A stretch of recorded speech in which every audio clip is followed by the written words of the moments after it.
ಹೇಳೋದೇ ಒಂದು, ಅವ್ರನ್ನ ತೋರಿಸ್ಕೊಳ್ಳೋದೇ ಒಂದು. ನಾನು ಅಲ್ಲಿ ಇದನ್ನ ಮಾಡಿದ್ದೀನಿ, ಇಲ್ಲ ಅದನ್ನ ಮಾಡಿದ್ದೀನಿ.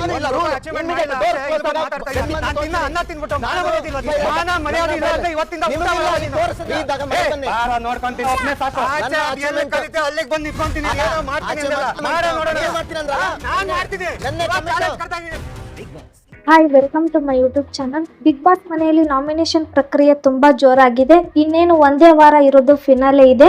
ನೀವು ಬೆಳಗಿನ ಪ್ರೋಮೋದಲ್ಲಿ ನೋಡಿರಬಹುದು, ರಾಶಿಕಾ ಮತ್ತು ರಕ್ಷಿತಾ ಇಬ್ಬರು ಜಗಳ ಮಾಡ್ತಾ ಇದ್ರು. ಈಗ ರಘು ಮತ್ತು ಧ್ರುವಂತ್ ನಡುವೆ ಹೊಡೆಯುವ ಮಟ್ಟಿಗೆ ಜಗಳ ಆಗ್ತಾ ಇದೆ. ಏನೆಲ್ಲ ಆಯ್ತು ಎಲ್ಲವನ್ನು ನೋಡೋಣ. ಅದಕ್ಕೂ ಮುನ್ನ ನಮ್ಮ ಚಾನಲ್ಗೆ ಹೊಸಬರಾಗಿದ್ದರೆ ಈಗಲೇ ಸಬ್ಸ್ಕ್ರೈಬ್ ಮಾಡಿ. ಹಾಗೆ ಸೀಸನ್ 12 ಹತ್ರ ಬರ್ತಾ ಇದೆ. ಯಾರು ಗೆಲ್ಬೇಕು ಅಂತ ಅವರ ಹೆಸರನ್ನು ಕಮೆಂಟ್ ಮಾಡಿ. ಹೌದು, ಬಿಗ್ ಬಾಸ್ ಮನೆಯಲ್ಲಿ ನಾಮಿನೇಷನ್ ಪ್ರಕ್ರಿಯೆ ತುಂಬಾ ಜೋರಾಗಿದೆ ಅಂತ ಹೇಳ್ಬೋದು. ಬೆಳಗ್ಗೆ ರಕ್ಷಿತಾ ಮತ್ತು ರಾಶಿಕಾ ನಡುವೆ ಹೊಡೆದಾಟ ಆಯ್ತು. ಈಗ ರಘು ಮತ್ತು ಧ್ರುವಂತ್ ಅವರು ನಡುವೆ ಜಗಳ ಜೋರಾಗಿದೆ. ಹೊರಗಡೆ ಬಂದ ಮೇಲೆ ನಿನ್ನ ನೋಡ್ಕೊಳ್ತೀನಿ ಹಾಗೆ ಹೀಗೆ ಅಂತ ಹವಾಜ್ ಹಾಕೊಂಡು ಇಬ್ಬರು ಒಬ್ಬರಿಗೊಬ್ಬರು ಹಾಕೊಳ್ತಾ ಇದ್ದಾರೆ ಅಂತ ಹೇಳ್ಬೋದು. ನಿಮಗೆ ಗೊತ್ತಿರಬಹುದು, ಬಿಗ್ ಬಾಸ್ ನಾಮಿನೇಟ್ ಮಾಡುವ ಟಾಸ್ಕ್ ಅನ್ನ ಕೊಟ್ಟಿದ್ದಾರೆ. ಒಂದು ಬಾಲ್ ಕೊಟ್ಟಿದ್ದಾರೆ. ಆ ಬಾಲ್ ಮೇಲೆ ಯಾರ ಫೋಟೋವನ್ನ, ನೀವು ಯಾರನ್ನ ಹೊರಗಡೆ ಹಾಕಬೇಕು ಅಂತ ಅನ್ಕೊಂಡಿದ್ದೀರಿ ಅವ್ರ ಫೋಟೋವನ್ನ ಅಂಟಿಸಿ ಕಿಕ್ಔಟ್ ಮಾಡಿ ಮನೆಯ ಮುಖ್ಯ ದ್ವಾರದಿಂದ ಹೊರಗಡೆ ಹಾಕಬೇಕು. ಮತ್ತೆ ಅದಕ್ಕೆ ಸೂಕ್ತವಾದ ಕಾರಣವನ್ನು ಕೊಡಬೇಕು ಅಂತ ಬಿಗ್ ಬಾಸ್ ತಿಳಿಸಿರ್ತಾರೆ. ಇಲ್ಲಿ ಧ್ರುವಂತ್ ಅವರು ರಘು ಅವರನ್ನ ಟಾರ್ಗೆಟ್ ಮಾಡಿದ್ದಾರೆ ಅಂತ ಅನಿಸುತ್ತೆ. ನನಗೆ ಪರ್ಸನಲ್ ಆಗಿ ನನಗೆ ಅನಿಸುತ್ತೆ. ಯಾಕಂದರೆ ನಿನ್ನೆ ವೀಕೆಂಡ್ ಎಪಿಸೋಡ್ನಲ್ಲಿ ಸುದೀಪ್ ಸರ್ ಒಂದು ಪಂಚಿಂಗ್ ಆ್ಯಕ್ಟಿವಿಟಿಯನ್ನು ಕೊಟ್ಟಿರ್ತಾರೆ. ಅದರಲ್ಲಿ ರಘು ಮತ್ತು ಧ್ರುವಂತ್ ಅವರಿಗೆ ಪಂಚಿಂಗ್ ಮಾಡುವಾಗ ಇಬ್ಬರಿಗೊಬ್ಬರು ಮನಸ್ಸು ಮುರುಸು ಆಗಿರುತ್ತೆ. ಈ ಕಾರಣ ಇಟ್ಕೊಂಡು ಧ್ರುವಂತ್ ಅವರು ನಾಮಿನೇಟ್ ಮಾಡಿದ್ದಾರೆ. ಧ್ರುವಂತ್ ಅವರು ಕೊಟ್ಟಿರೋ ಕಾರಣ, ರಘು ಅವರು ಮಾಡೋದೇ ಒಂದು, ಇಲ್ಲಿ ತೋರಿಸ್ಕೊಳ್ಳೋದೇ ಬೇರೆ.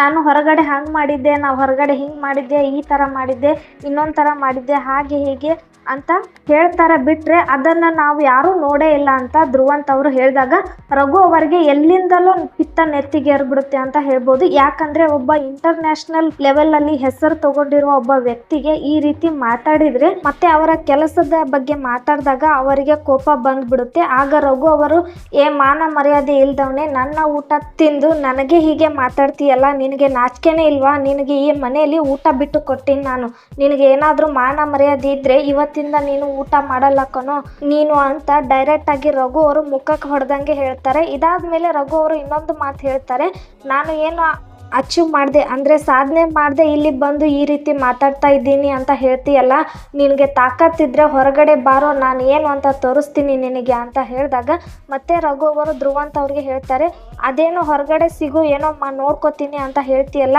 ರಘು ಅವರು ಚಿಟಿಕೆ ಹೊಡೆದು ಹೇಳ್ತಾರೆ, ನೀನು ಎಲ್ಲಿ ಕರಿತೀಯ ಅಲ್ಲಿ ನಾನು ಒಬ್ಬನೇ ಬರ್ತೀನಿ, ಏನು ಮಾಡ್ಕೋತೀಯ ನೋಡೋಣ ಹಾಗೆ ಹೀಗೆ ಅಂತ ರಘು ಅವರು ಹೇಳ್ತಾರೆ. ಧ್ರುವಂತ್ ಅವರು ಏನೋ ಅಂದಲ್ಲ ಆಗಲೇ, ಏನದು ಬಂದ್ಬಿಡು ನೋಡ್ಕೊಳ್ತೀನಿ ಅಂತ ಹೇಳ್ದಲ್ಲ.